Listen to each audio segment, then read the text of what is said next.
ખાખી કઈ રીતે મળે છે ખબર છે? નહીં ખબર પડે. નેતાગીરી કરનાર સત્તા પક્ષ હોય કે વિપક્ષ હોય, કોઈને ખબર નહીં પડે. એની સાચી કિંમત એ 0 પોઈન્ટ માર્ક્સ માટે રહી ગયા હોય ને એને પૂછો તો કહી દેશે તમને કેટલી વીએ હો થાય. પણ આ વાત હતી એ ઈમાનદાર ઓફિસરો માટે જે પોતાની ઈમાનદારીથી નોકરી કરે છે.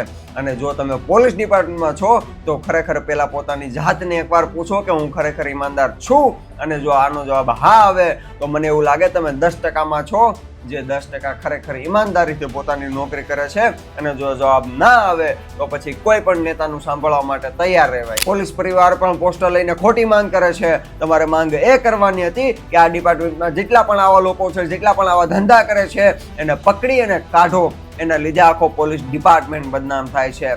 અને અમે આશા રાખીએ કે તમે જેટલા પણ પોસ્ટર લઈને નીકળ્યા છો તમારા પરિવારનો જે તે સભ્ય પોલીસમાં હોય તે ઈમાનદાર હશે. એટલે આ દારૂ ડ્રગ્સ બધું બંધ થઈ ગયું તો પછી કોણ કેવા આવે કે તમારા પટ્ટા ઉતારી દઈશું? કોઈ ના કહી શકે એમ. એટલે ના રહેગા બાસ ના બજેગી બાસુરી. બાકી તમે બધા સમજદાર છો, કમેન્ટ કરી દેજો.